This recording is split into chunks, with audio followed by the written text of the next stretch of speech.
Submarine के बारे में इंटरेस्टिंग बात यह नहीं है कि यह पानी के अंदर कैसे रहती है। इंटरेस्टिंग बात यह है कि यह एकदम कंप्लीटली पैक्ड बॉक्स की तरह है और इसके अंदर ऑक्सीजन भी यूज होती है, इंजन भी यूज होते हैं इलेक्ट्रिसिटी जनरेट करने के लिए, और भी बहुत मशीनें हैं। उनसे जो एग्जॉस्ट निकलता है उनको हम पानी में नहीं छोड़ सकते, क्योंकि पानी में छोड़ा तो पानी में बबल्स क्रिएट होंगे और दुश्मन को पता लग जाएगा कि यहाँ पर कोई सबमरीन है और वह उसको उड़ा देगा। अब सोचो कि कोई सबमरीन में कोई डीजल इंजन चल रहा है तो वह कितना पोल्यूशन क्रिएट करता है, उसको कैसे मैनेज करते हैं। इस बंद डिब्बे के अंदर सब कुछ इसी के अंदर होता है और बाहर आपको पानी के साथ में कोई भी ऐसी एक्टिविटी नहीं करनी है जिससे पानी में हलचल पैदा हो। जो पीछे की तरफ प्रोपेलर लगे रहते हैं इस सबमरीन को आगे बढ़ाने के लिए, उनको भी इस तरीके से डिजाइन किया जाता है कि जब यह सबमरीन आगे चलती है तो वह पानी के अंदर बबल्स क्रिएट ना करे, एकदम साइलेंटली पानी में आगे की तरफ बढ़ते रहे। और इंटरेस्टिंग बात यह है कि जो भी नेवी के सबमरीन होते हैं उनके अंदर कोई भी ग्लास या कोई भी विंडो नहीं होती है जिससे वह बाहर ओशियन को देख सके। यह कंप्लीटली एक बॉक्स की तरह पैक होती है।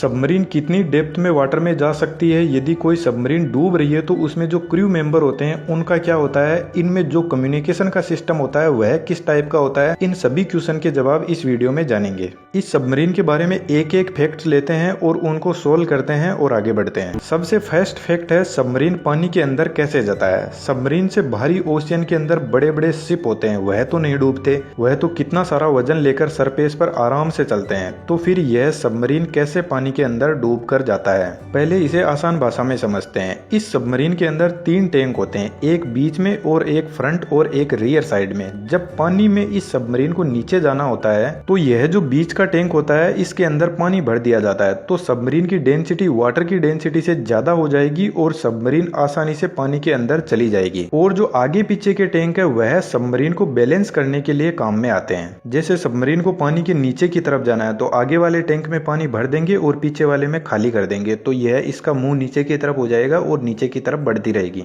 और जब सबमरीन को सरफेस पर आना होता है तो जो बीच का टैंक है इसके पानी को निकाल दिया जाता है और इसके अंदर कंप्रेस्ड एयर भर दी जाती है, जिससे सबमरीन हल्की हो जाती है और ऊपर की तरफ आ जाती है। यह जो 3 टैंक है इनके नाम आप यहाँ पर देख सकते हो। टेक्निकल लैंग्वेज में जो बीच का टैंक है उसको बालास्ट टैंक बोलते हैं और आगे पीछे के टैंक को रियर ट्रिम और फॉरवर्ड ट्रिम टैंक बोलते हैं। आगे फैक्ट नंबर 2 पर चलते हैं, जो बहुत ही इंटरेस्टिंग है कि सबमरीन कितनी गहराई में पानी में जा सकती है। देखिए सबमरीन कितनी गहराई में जा सकती है इसके बारे में कोई भी देश की नेवी इसके बारे में कुछ भी नहीं बताती है, क्योंकि यही तो इसकी हिडन क्वालिटी होती है। जब सबमरीन को किसी पर अटैक करना होता है तो वह पानी में कौन सी जगह पर है इसके बारे में दुश्मन को ज्यादा जानकारी ना हो, यही बेहतर रहता है। लेकिन इंटरेस्टिंग यहाँ पर यह है कि यदि हम ओशियन को डेप्थ के अकॉर्डिंग डिवाइड कर दे तो यह सबमरीन का एरिया होता है कि कौन से एरिया में यह सबमरीन काम करेगी और कौन से एरिया से यह अटैक करेगी। टेस्ट डेप्थ वह एरिया है जिसमें सबमरीन अपने नॉर्मल ऑपरेशन को परफॉर्म करती है नॉर्मल कंडीशन के अंदर। इसके बाद यदि और डेप्थ में जाए तो आती है ऑपरेटिंग डेप्थ। इस एरिया में सबमरीन अपने जो भी ऑपरेशन है वह अच्छे से परफॉर्म कर सकती है। जब कोई वार होती है तो इस एरिया से सबमरीन को ऑपरेट किया जाता है। एक तरीके से ऐसा कहा जा सकता है कि सबमरीन की जो पानी में डेप्थ में जाने की कैपेसिटी होती है उसमें से इस ऑपरेटिंग डेप्थ के अंदर यह सबमरीन सही से काम करती है, अपने पूरे ऑपरेशन को अच्छे से परफॉर्म कर सकती है। लेकिन यदि सबमरीन इसके आगे और चली गई पानी की डेप्थ में तो इस एरिया को क्रश डेप्थ बोलते हैं। यहाँ पर सबमरीन के साथ में कुछ भी हो सकता है, क्योंकि अब सबमरीन डूबने की कंडीशन में आ गई है और इतनी गहराई में सबमरीन पर पानी का प्रेशर इतना ज्यादा होगा कि वह इस प्रेशर को सहन नहीं कर सकती,